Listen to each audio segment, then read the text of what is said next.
Glória a Deus! Só o Senhor é digno de receber o nosso culto, como não só individual, como coletivo. Bom dia a todos vocês. Vamos trazer um histórico, alguma coisa da geografia da primeira Páscoa dos judeus. Não vou entrar em detalhes de princípios e aplicações, porque isso será motivo de outras ministrações que virão ao longo do mês de abril, ok? Eu pedi para a Thaís colocar um pequeno PDF sobre a Páscoa na rede, ela já postou, ok? Então depois vocês estejam olhando. Ok, vamos lá então. A nossa jornada é meia longa. Primeiro slide, a pastora me desculpe, eu não tenho logo, o novo logo eu pus esse aí, foi o melhorzinho que eu encontrei, mas tudo bem. A hora que a gente tiver o nosso logo definido, será esse que será apresentado. Então, só reafirmando aquilo que já foi dito, no mês de abril nós vamos estar falando do significado da Páscoa para os cristãos. O que isso significa para mim, que sou salvo em Cristo Jesus. E hoje nós vamos introduzir o assunto falando da primeira Páscoa dos judeus ali no Egito. Ok? Você se localizou? Ótimo. Vamos para o segundo então. Estão enxergando? Está enxergando aí? Dona Maria, está enxergando? Então tá bom. Ok, rapidamente. A Páscoa judaica, aí está a expressão no hebraico, ela está comemorada todos os anos, só para conhecimento. E esse ano de 2023, no calendário hebraico, é o ano 5.783. Ele começou no pôr do sol de quarta-feira, 5 de abril de 2023, aliás, não um ano, desculpe, a Páscoa, só estou me confundindo aqui. Então, a Páscoa, comemorada nesse ano de 5.783, no calendário judaico, começa na quarta-feira, 5 de abril, ao pôr do sol, e termina ao anoitecer de quinta-feira, dia 13 de abril. Ok? Isso eu tirei de um site judaico. Qual é o contexto dessa primeira Páscoa? Libertação do povo hebreu da escravidão no Egito. Foi com esse sentido, com esse propósito. Depois, Jesus vem e amplia a questão da Páscoa, que aponta para a ceia do Senhor, o sacrifício substituto. E por que eles foram parar no Egito? Por causa da fome que aconteceu ali na terra de Canaã. Jacó, Israel e seus 12 filhos, suas famílias, foram para o Egito. No começo foi tudo bem, depois há uma mudança de rei e eles passam a ser escravizados. Por isso que nós vamos ver uma diferença entre 400 anos e 430 anos. Os dois números aparecem na Bíblia. Mas vamos fazer um pequeno exercício aqui, rapidamente. Lá em Gênesis capítulo 3, versículo 15, Deus aponta para o Messias. Amém? Amém ou tem alguém aí que está duvidando? Gênesis 3,15 aponta para a semente, o descendente da mulher. É o Messias. E Deus vai construir todo um plano, um programa de trabalho, até chegar no nascimento de Jesus de uma virgem, no tempo determinado por Deus. Ok? Mas vamos lembrar, Adão é o cabeça da raça. Ótimo. Com a morte de Abel, Deus traz outro filho para o casal, e aí nós temos Sete e Enos na genealogia que é desenvolvida ali em Gênesis. E a partir de Enos, eles começam a invocar o nome do Senhor. Aí a gente dá um nome de linhagem piedosa, porque Deus vai trabalhar uma genealogia, uma linhagem para que o Messias venha e entre na história do homem como parente remidor. Depois você passa por Enoque, o primeiro profeta que apareceu na terra, um anunciador, né, das coisas vindouras, e Judas fala de Enoque nesse sentido. Depois passamos lá por Matusalém, que vocês já conhecem. De Matusalém nós chegamos em Noé. Noé, ele tipifica um recomeço, porque o dilúvio trouxe uma destruição para aqueles seres viventes que estavam ali no começo da criação. Então você vai lá em Gênesis 6, você vê isso. E o interessante é que a Bíblia diz, não sou eu que estou inventando, que Noé, as melhores traduções do versículo, dizem que Noé era perfeito em suas gerações, e ele achou graça diante de Deus. Porque se Noé tivesse contaminação, hibridação, o Messias não teria condições de vir. O Messias vem de uma genealogia pura da raça humana, como Deus criou lá no início em Gênesis. Mas nós não vamos entrar nessa história. Depois, nós temos Sem. De Sem você chega em Abraão. Abrão, né? No começo é Abrão. Depois, o filho da promessa, Isaque. Aí você vem Jacó e as 12 tribos de Israel. Só para você entender a sequência histórica na genealogia do Messias. O próximo. Quem foi o primeiro hebreu? Deus entra na história do homem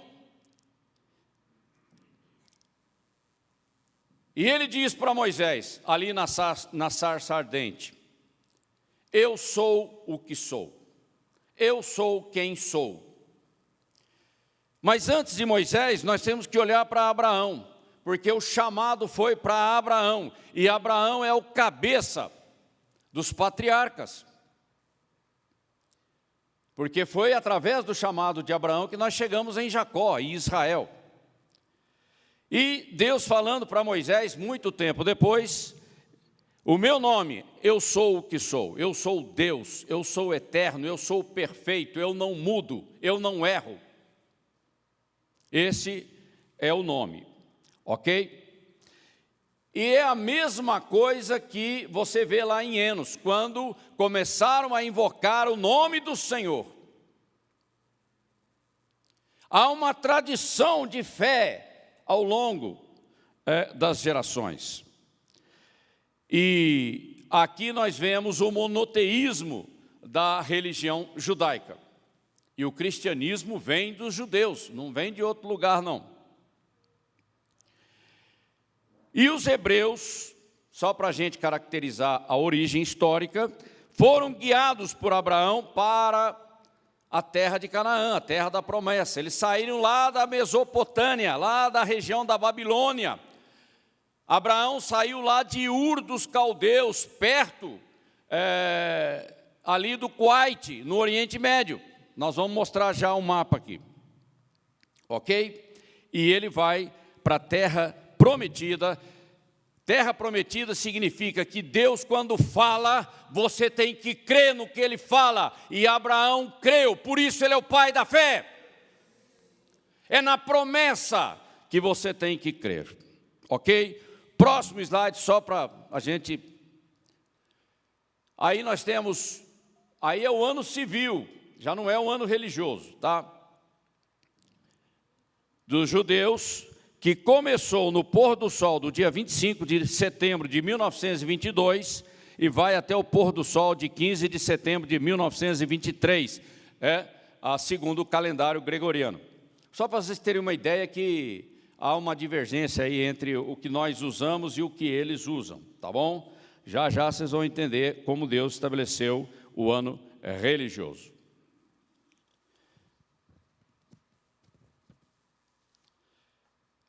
Eu gostaria de comentar, só para reforçar a questão da genealogia do Messias. Primeiro você tem Abraão, o chamado de Deus para Abraão, cabeça dos hebreus. Depois você tem a questão de Isaque, o filho da promessa, não é Ismael, ok? E de Isaque você tem Jacó, escolhido por Deus para dar continuidade na genealogia. E de Jacó você vem as 12 tribos de Israel. José, às vezes, não aparece na lista, porque José dá origem a, vamos dizer assim, a 2 tribos, que é Manassés e Efraim. Mas se você contar José, dá 12 tribos, ok? Só para vocês guardarem aí a sequência. O próximo slide, nós já mostramos esse slide já numa ministração anterior. O pai da família, ele sacrifica o cordeiro, ele pega o sangue, ele pega o molho de isopo e molha no sangue, passa nos umbrais das portas, das casas onde eles estavam.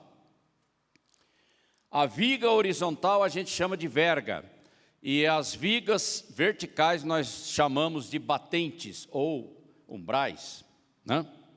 Ok? O que eu quero, isso está lá em Êxodo capítulo 12, se você quiser ter mais detalhes a respeito. Qual é a dificuldade aqui?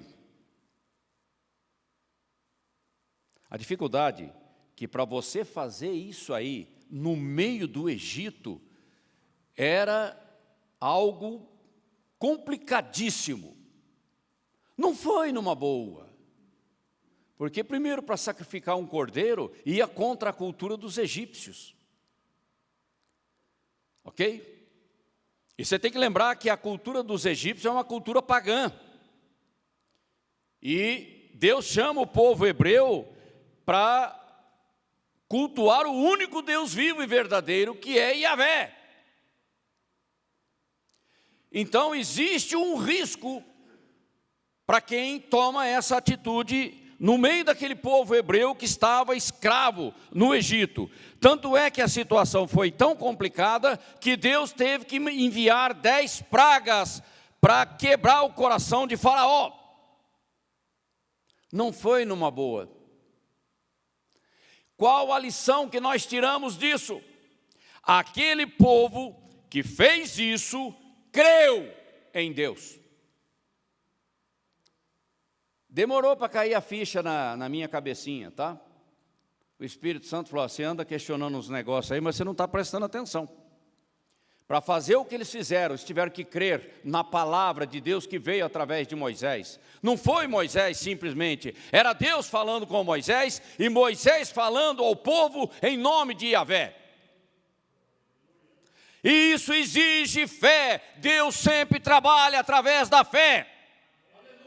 Para que a graça seja dele e toda a honra sejam dadas a ele. Deus não é religioso, de jeito nenhum. E só a fé, só por meio da fé é que nós podemos glorificar a Deus. Outro slide. Aí nós citamos alguns versículos para situar o contexto da primeira Páscoa. Então o Senhor disse a Abraão, sabe com certeza que a tua posteridade, a sua descendência, será peregrina em terra alheia, e será reduzida à escravidão, e será afligida a sofrimento por 400 anos. Deus já profetizou e já falou com Abraão. Na 4ª geração, tornarão para aqui novamente, porque não se encheu ainda a medida da iniquidade dos amorreus. Eles estavam na terra de Canaã, Abraão estava ali, Deus fala com Abraão, olha, vocês vão ser escravos lá no Egito, 4 gerações, depois vocês voltarão para cá. Porque a medida do pecado, da iniquidade dos amorreus, ainda não chegou no ponto que eu vou trazer juízo, conquista. Olha como Deus trabalha. Aquele povo hebreu era pequenininho para enfrentar o tipo de luta que eles iam ter a partir de Jericó. Deus precisa dar um tempo para levantar um líder militar como Josué. Segundo versículo, ora o tempo que os filhos de Israel habitaram no Egito foi de 430. 430, 30 deve ter sido aquela fase intermediária onde há uma mudança do faraó. Mas a escravidão foi de 400 anos, mas o período todo abrangeu 430, porque a Bíblia usa esses dois números. E temos aqui também Estevão, e falou Deus que a sua descendência seria peregrina em terra estrangeira, onde seriam escravizados e maltratados por 400 anos. Estevão, referindo-se à profecia que Deus deu a Abraão, está lá em Atos 7, versículo 6. Outro slide. Um mapinha só para vocês começarem a entender. Não sei se fica visível, porque é complicado o tamanho da imagem. Aqui, ó, vocês têm os amorreus. Aqui nós temos o Mar Morto. Né? Vocês estão vendo que os amorreus aqui, os amorreus ocupam, acho que 3 faixas, né? Olha lá, ó. Os amorreus aqui, os amorreus aqui e os amorreus aqui. E aqui nós temos a tribo de Judá, e aí você começa a enxergar Jerusalém, Jericó, ali ao lado do Mar Morto. Ok? Para vocês terem uma ideia do que eles iam enfrentar lá na frente. Outro slide. Moisés, filho de uma hebreia, era a sua origem, foi criado no palácio do faraó, como filho da filha do faraó. Moisés foi treinado em habilidades por 40 anos. Deus tem uma paciência incrível.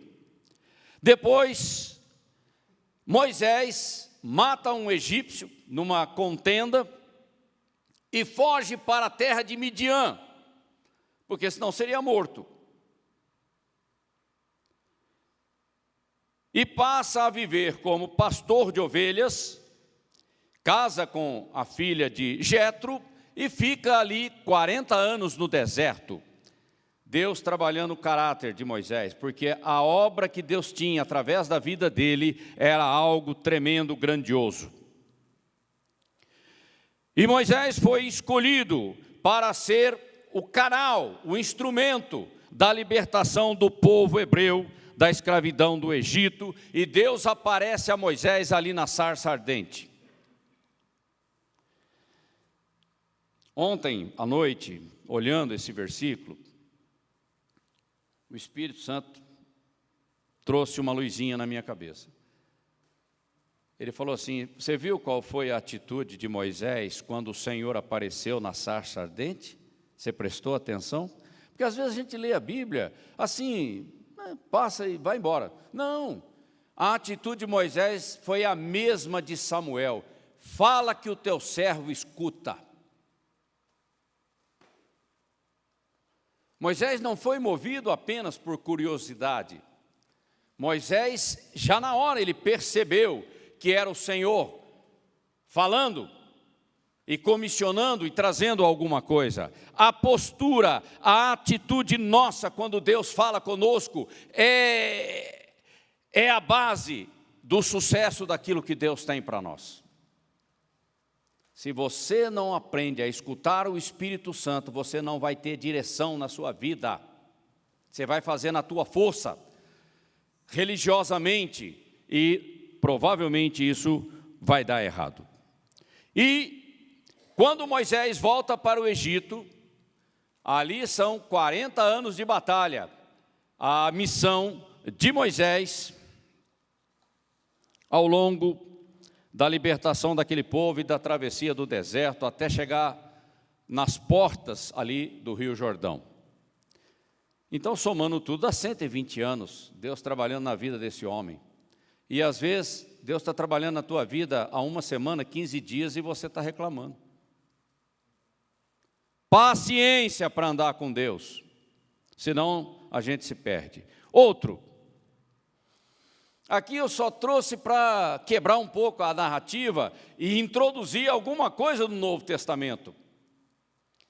Quando Paulo, referindo-se à questão da lei ali em Gálatas capítulo 3, eu não falei de fé? Pois é fé mesmo. Sem fé é impossível agradar a Deus. Do Gênesis ao Apocalipse, é impossível agradar a Deus sem fé. Porque você tem que crer na promessa do Deus que fala. Só trouxe isso para chamar a atenção. E aqui Paulo, ele teologicamente, ele diz, é o descendente, é a semente, é o filho da promessa, que é o Cristo, o Messias, o nosso Redentor. Ok? Só para dar uma chacoalhada. E Paulo ali em Gálatas 3, ele fala da pregação da fé. E hoje o que nós fazemos? Nós oferecemos o evangelho da graça para as pessoas e elas têm a responsabilidade de responder. Você crê ou não crê? Não é religião. Nós não estamos aqui para oferecer uma religião. Nós estamos aqui oferecendo shalom. Paz com Deus, reconciliação com Deus. E isso exige uma atitude nossa, que é a atitude da fé. Eu agarro a palavra de Deus, eu a tomo por verdadeira e eu obedeço. Amém? Outro slide. Como foi a vida de Abraão como pai? Abraão teve 8 filhos. Com a concubina Agar, serva de Sara, ele teve um filho, Ismael, que até hoje dá dor de cabeça para os judeus. Ok? Tudo ansiedade, tudo pressa, você não tem paciência para esperar a realização, o cumprimento da promessa, você quer dar um jeitinho, e o jeitinho tem consequência. Com a esposa Sara, ele teve o filho da promessa, Isaque. Isaque é o herdeiro da promessa. Mas Deus não joga fora aquilo que acontece, porque Deus vai trabalhar com a descendência de Ismael também, porque Deus ama as nações.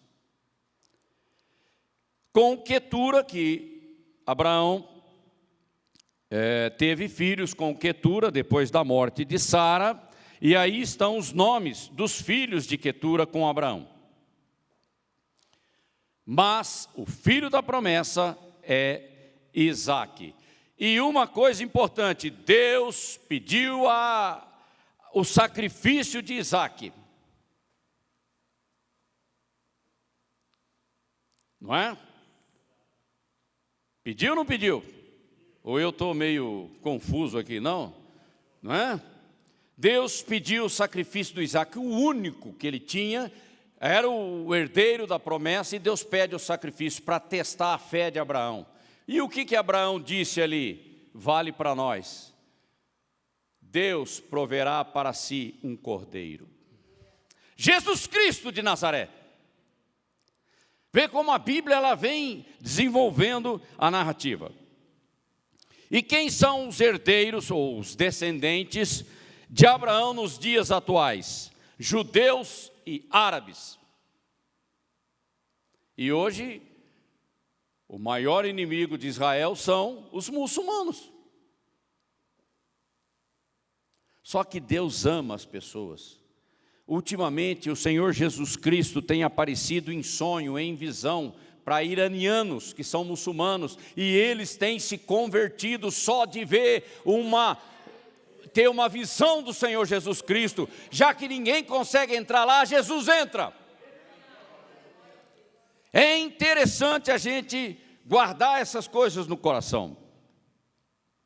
Vamos para uma história contemporânea. Um casal bonito, né? Vocês conhecem esse casal? Jared Kushner é genro do ex-presidente Donald Trump, dos Estados Unidos.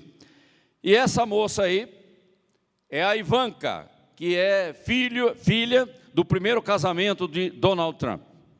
E Jared Kushner é casado com ela. Ele é um judeu. E ela teve que se converter à religião judaica, porque senão não tinha casamento. Esse cara, prestem atenção nele. Ele está trabalhando essas iniciativas dos acordos de Abraão, levantando a questão de Abraão como pai de todos. Essa é a base do discurso e dos acordos que ele tem desenvolvido ali entre Israel e países ali do Oriente Médio. Mas esse negócio está crescendo barbaramente. O Vaticano está envolvido, não é? E aí vai entrando muita gente. Outro slide. É um cara bem enturmado.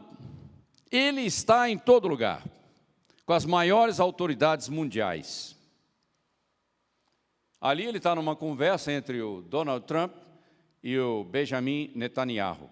E ele está ali, numa boa. Ok? É isso que está acontecendo no tempo em que nós estamos.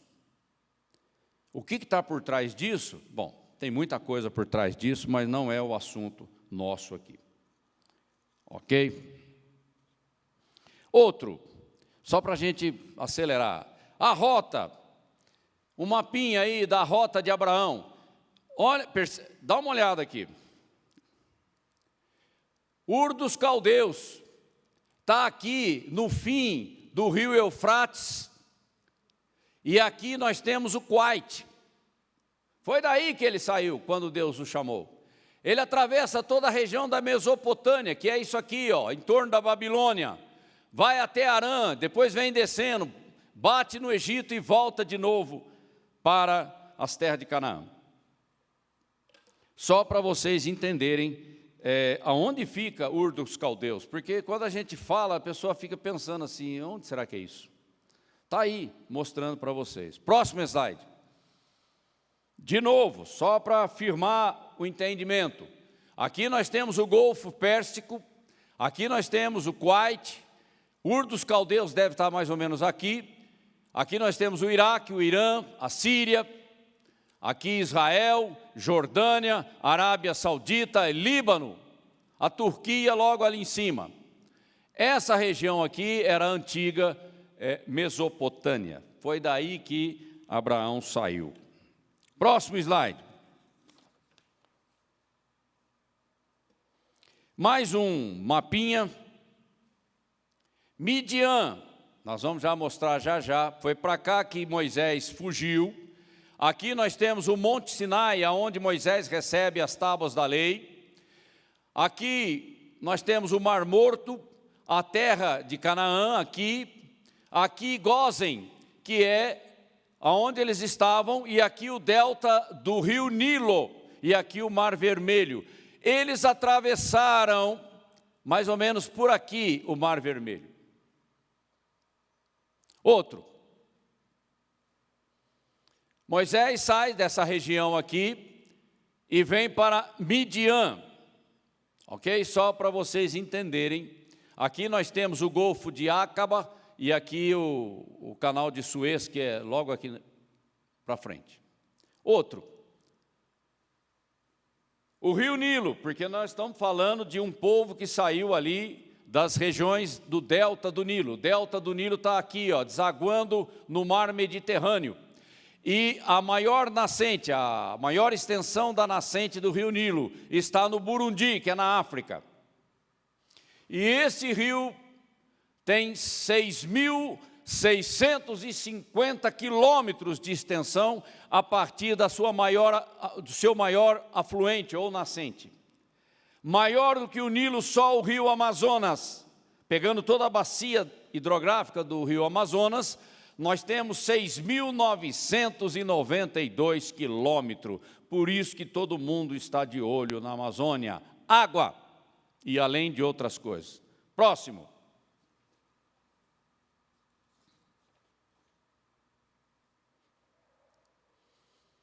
Aí uma ilustração da rota provável dos hebreus saindo da região aqui do delta do Nilo, atravessando o Mar Vermelho aqui, passando aqui pelo bico da península do Sinai e todo o trajeto até chegar aqui em Gilgal e Jericó.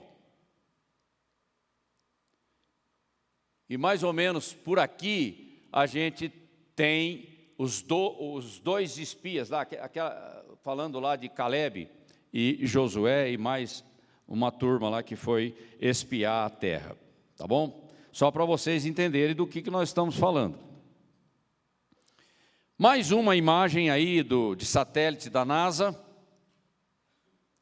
só para mostrar, né? O Egito está aqui, o Mar Vermelho, o Golfo de Acaba, a Península do Sinai, aqui os 12 espias foram dar uma olhada lá em Canaã, e aqui eles estão de frente com Jericó. Só para vocês entenderem como é que foi o percurso. Outro, o Monte Sinai, onde Moisés recebeu as tábuas da lei, está aqui, ó, bem na península do Sinai. E aqui Midian, onde ele fugiu. E aqui em cima, o delta do Nilo. Ok? E para encerrar um pouco essas fotos, para a gente voltar ao nosso assunto, o Monte Sinai. Sinai vem do grego, mas no hebraico é Monte Horebe e no árabe é Jebel Musa. O nome, esse monte aqui, na verdade é toda uma cadeia montanhosa. Aqui Deus falou com Moisés. Próximo slide. Acho que deu para dar uma situada aí para vocês, né?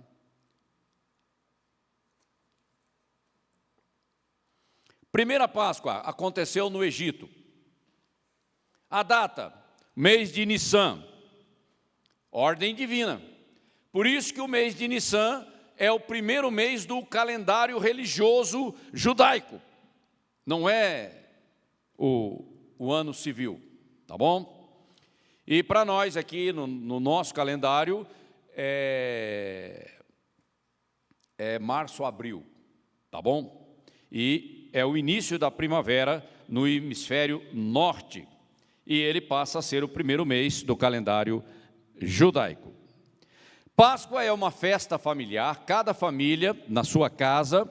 O cardápio principal era o cordeiro, né? Deus deu todas as instruções de um ano sem defeito para cada família. Depois ele fala de família que não tem condições, como é que fazia, mas a primeira instrução foi essa. Esse cordeiro era separado no dia 10 de Nissan, ele ficava guardado em observação por 4 dias, e aí no 14º dia ele era sacrificado, e o sangue era aplicado nos umbrais das portas. Interessante que o horário que esse cordeiro era sacrificado era por volta das 15 horas da tarde. Foi o mesmo horário em que Jesus rendeu o seu espírito. Deus, ele trabalha certinho, o calendário dele não falha. Outro slide, algumas coisas aí só de calendário. O mês de Nissan é o primeiro mês e ele está aqui em março, abril. O ano civil, ele começa aqui, ó, Tisrei, quando a gente começa o ano novo judaico. Se você olhar aqui, ó, o primeiro mês essas festas aqui que ocorrem rapidamente, uma em sucessão à outra, Páscoa, pão sem fermento e primícias, não é? Que na verdade corresponde ao 7º mês do calendário civil de Israel.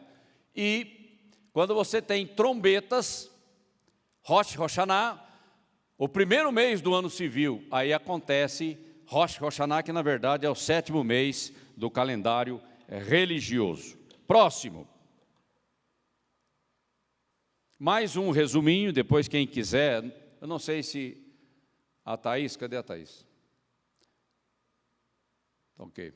Se ela colocar o PDF, depois vocês podem olhar, foi disponibilizado. Quem gosta de estudar, quem se interessa, pode pegar o PDF aí, abrir no computador e desenvolver a sua pesquisa. A Páscoa, 14 de Nissan de março a abril, as referências bíblicas, e Rosh Hashanah aqui, ó, do Ano Novo, em setembro. Só para deixar claro isso, porque às vezes confunde um pouco a gente essas coisas. Vamos em frente. Agora vamos pregar, né? Chega de ver mapa, chega de ver tabelinha. Próximo slide. Veja que eu estou caracterizando a primeira Páscoa dos judeus, historicamente, como ela foi feita e geograficamente qual o contexto disso na vida dos hebreus. Além do cordeiro que era sacrificado e assado, e o assado significa uma temperatura em torno de 150 graus, pelo menos, tinha o matzá, que é os pães ázimos ou asmos, pão sem fermento. Isso fala da pureza da vida cristã, isso fala de sem pecado na nossa vida. Mas quem vai falar sobre isso serão outros preletores que vão desenvolver o assunto, tá bom? Aqui nós estamos só trazendo um sentido rápido. E também tinha a Mahor. É difícil de pronunciar essas coisas, porque você vai ouvir a pronúncia no Google, cada um fala de um jeito. Ou Mahor, ou Mahor, não sei. Ervas amargosas, que eles também fazia parte do cardápio ali da primeira Páscoa, agrião, alface, azedinhas, chicória, ok? Isso mostra a amargura da servidão, isso também mostra a dureza, a tristeza, o sofrimento da escravidão, do pecado na nossa vida. Deus, ele trabalha com símbolos que têm o seu significado espiritual. E havia uma restrição: não comer nada cru, nem cozido em água, senão assado no fogo. Olha Deus falando e você tem que obedecer. É pela fé, ou obedece ou não tem negócio.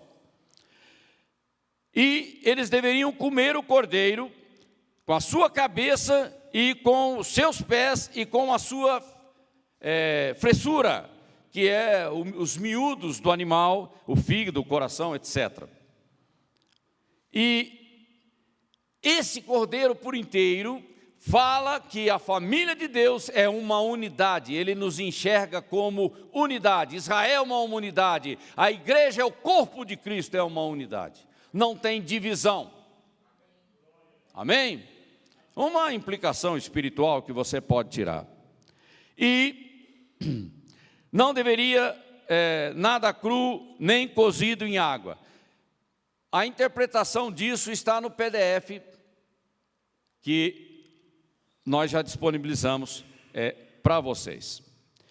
Porque cru ou cozido já vai apontar para um ajeitamento humano que vai desenvolver religiosidade. Você tem que prestar atenção, porque Deus, ele é taxativo em certas coisas, tá? Porque a gente gosta de fazer um bem bolado, e não é bem assim, está muito radical, e começa a complicar. E Deus é muito específico nas suas instruções, mas aí fica para vocês depois lerem e pesquisarem mais a respeito do assunto. E não deveria ter nenhuma sobra, tudo deveria ser queimado antes de partir numa jornada para a terra prometida.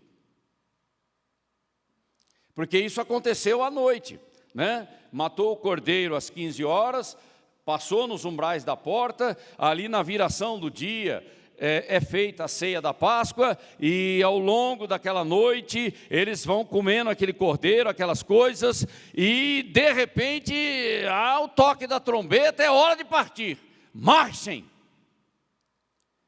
Muito rápido, não dá para ficar protelando. E não deveria deixar nada para trás. Olha o significado disso. Então nós temos Cristo como sendo a nossa unidade, o vínculo da paz, né? Como família, e nada para trás. Aí, se você apontar para a igreja e olhar para o arrebatamento, você tem algum rabo preso no mundo? Porque senão como é que vai subir? Então é aquele princípio: concilie-se com seu irmão, põe a tua vida na balança, põe ordem na tua casa. Está lembrado, Lucas? Põe ordem na tua casa antes que eu venha. Amém?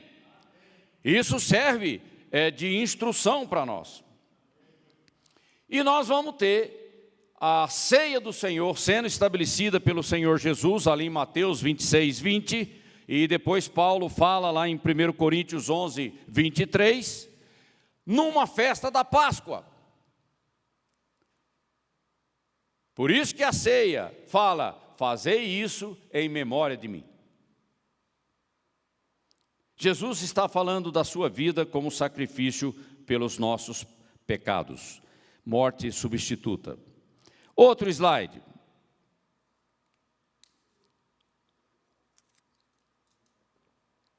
Deus dá a instrução para que eles, até a maneira deles comerem.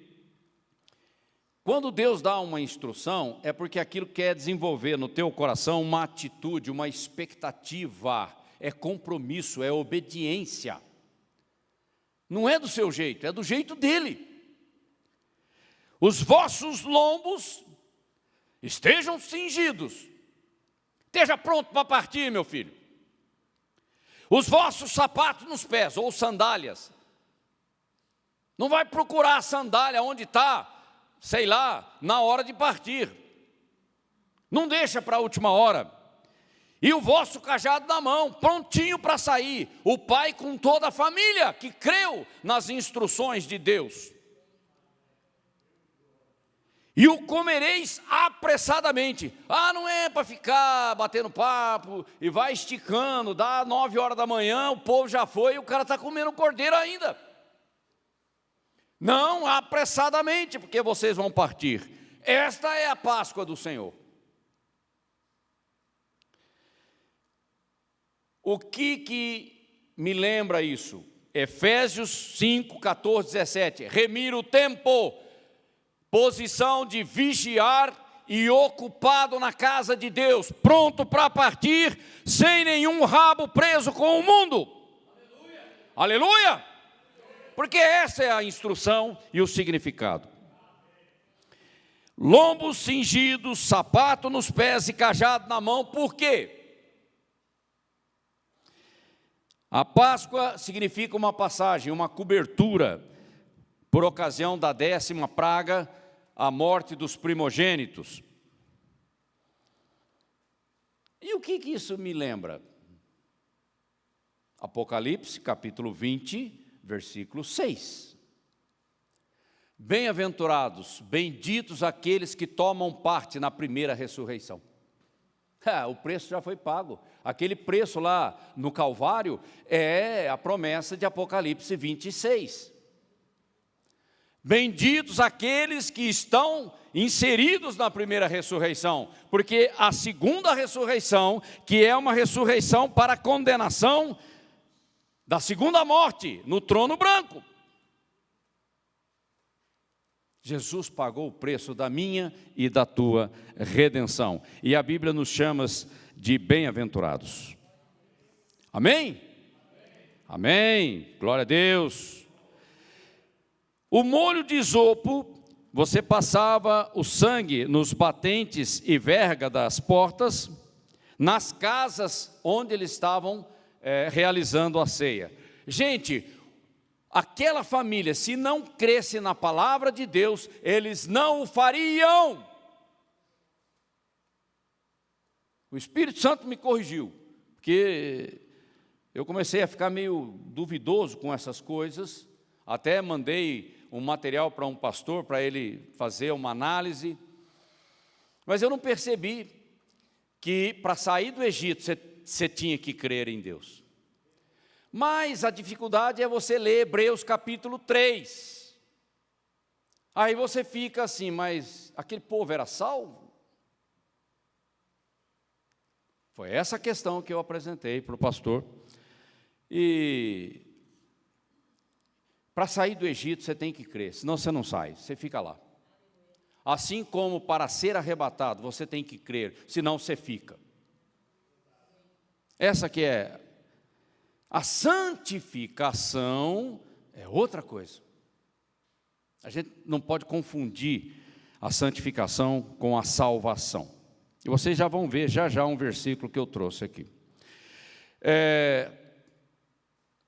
1 Coríntios capítulo 6, 20, ele diz que nós já fomos comprados por preço. Eu não vou ser comprado, eu já fui. A salvação já foi estabelecida na cruz. Agora eu tenho que tomar posse. E é aí que nós nos enrolamos na vida. A fé do povo foi manifestada na prática, em função da obediência ao mandamento divino, mesmo contra todas as ameaças dos egípcios. Fé é a operação de risco. Vamos caminhando para o fim, mais 2 slides nós encerramos.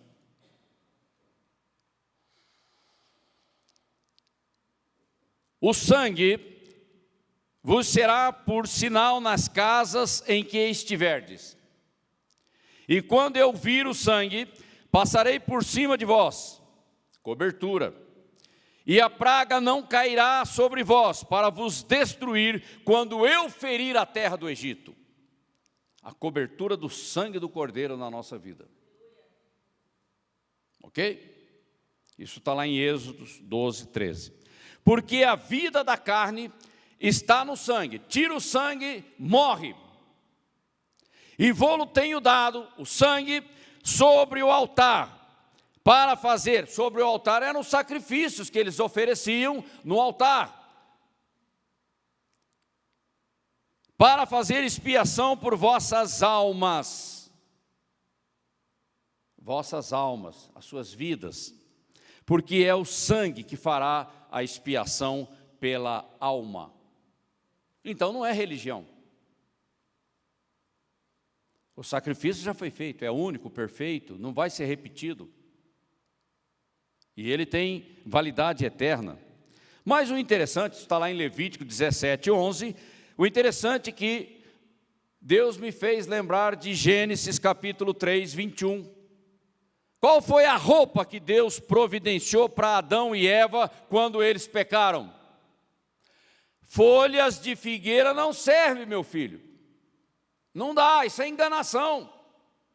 Isso é obras. É mérito.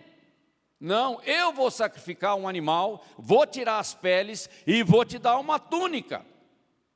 Deus já estava apontando a questão da expiação pelo sangue. E aonde que Caim errou?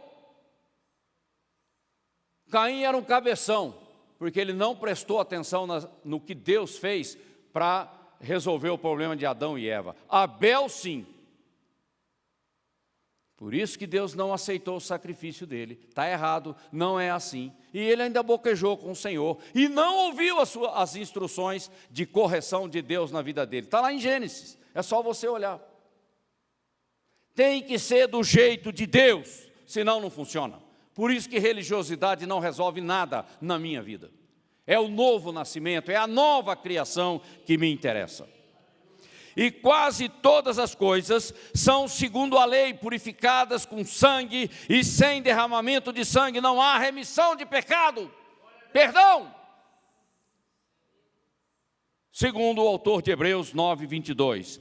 E no dia seguinte, João viu a Jesus, que vinha para ele, e disse: eis aí o Galileu, o Nazareno, o Cordeiro de Deus, que tira, que remove o pecado do mundo, da raça humana.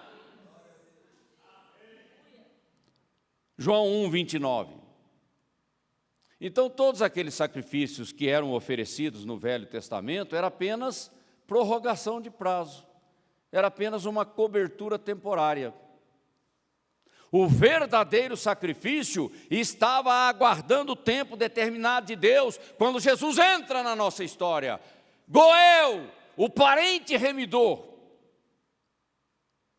Aí sim, o problema é resolvido. Último slide.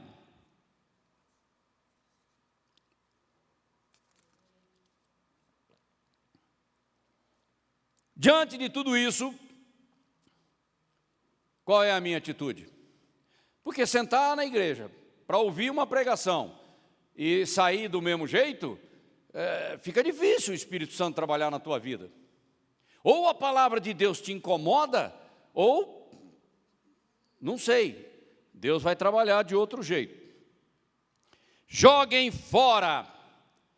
Ô Val, vem de novo aqui, fala para o povo. Quem é que joga o lixo para fora? Somos nós, sou eu. Amém, glória a Deus. É isso, joguem fora o velho fermento, essa atitude pecaminosa, religiosa, para que vocês sejam massa nova, criação, nova criação. Aí, o apóstolo Paulo, ele não perde viagem. Grande teólogo, né, para a igreja. Como de fato já são sem fermento. Como assim? Como assim? O que ele está querendo dizer? Como de fato? Como de fato é quando você nasceu de novo, o seu espírito foi recriado. O problema está na alma. Pois também Cristo, nosso Cordeiro Pascal, já foi sacrificado, ele não vai ser. Já foi, o preço já foi pago. Se o preço já foi pago, como é que você está com um monte de fatura na tua vida para pagar? Fé significa eu confio em Deus e eu descanso em Deus, porque Ele é fiel. Isso é fé. Ok? Por isso, celebremos a festa não com o velho fermento, a velha natureza, o velho homem, né? Aquela vã tradição herdada de vossos pais. Pão sem fermento fala da nova criação, porque a primeira criação vai ser destruída pelo fogo. É só ler Apocalipse. Ela foi contaminada, não tem esse negócio de reforma. Deus está tendo paciência, longanimidade para que ninguém se perca, mas o destino da primeira criação será o fogo, será queimado, será destruído pelo fogo. Está lá em Pedro, só ler. O pão da sinceridade e da verdade. Então agora meu espírito foi recriado, a minha alma precisa ser tratada.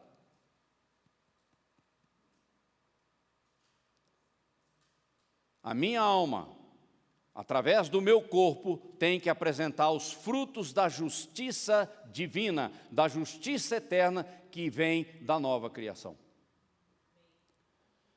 Teologicamente, às vezes é difícil de entender isso, mas essa é a pura verdade, é o puro fundamento do Evangelho.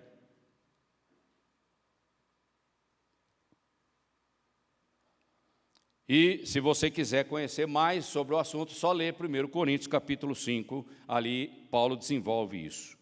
Aí eu te digo, e vamos nos colocar de pé, nós estamos encerrando.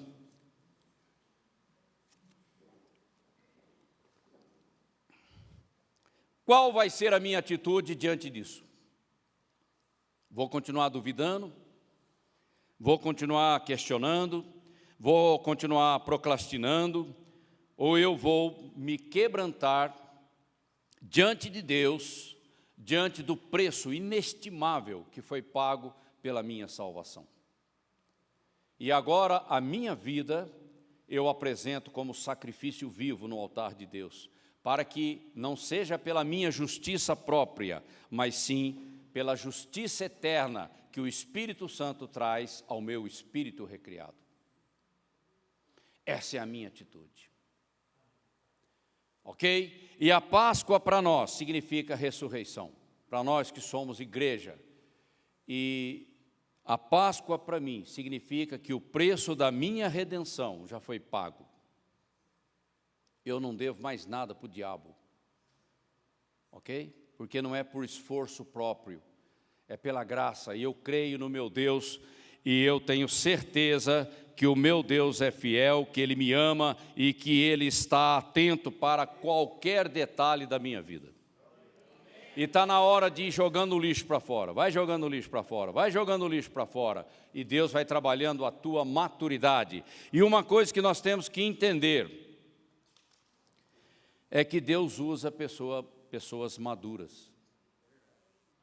Como é que Deus vai usar um neófito, um bebê espiritual, uma pessoa que tem muitas contradições a nível de alma? Não, Deus tem que trabalhar isso.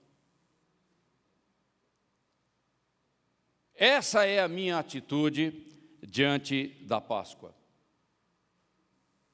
Lembrando o que custou a minha salvação. E não fazendo pouco caso da salvação que Deus me oferece através da pregação do Evangelho. Agora é pela palavra. Assim como Abraão teve que crer em Deus quando ele falou, hoje nós cremos em Deus quando ouvimos a pregação da palavra, porque a fé vem pela pregação e o ouvir da pregação é a pregação da palavra. E eu creio. E Deus trabalha a minha vida, eu me rendo a Deus e eu desejo esse trabalho do Espírito Santo, santificando a minha vida a cada minuto. Ok? Que o amor de Deus, o nosso Pai, maravilhoso Pai, rico em bondade, que a graça do nosso Senhor Jesus Cristo, que nos amou e entregou a si mesmo pelas nossas vidas, e pelas doces, maravilhosas consolações do Espírito Santo, para que nós sejamos winner, winner, winner, winner. Glória a Deus. Deus te abençoe e tenha uma semana maravilhosa.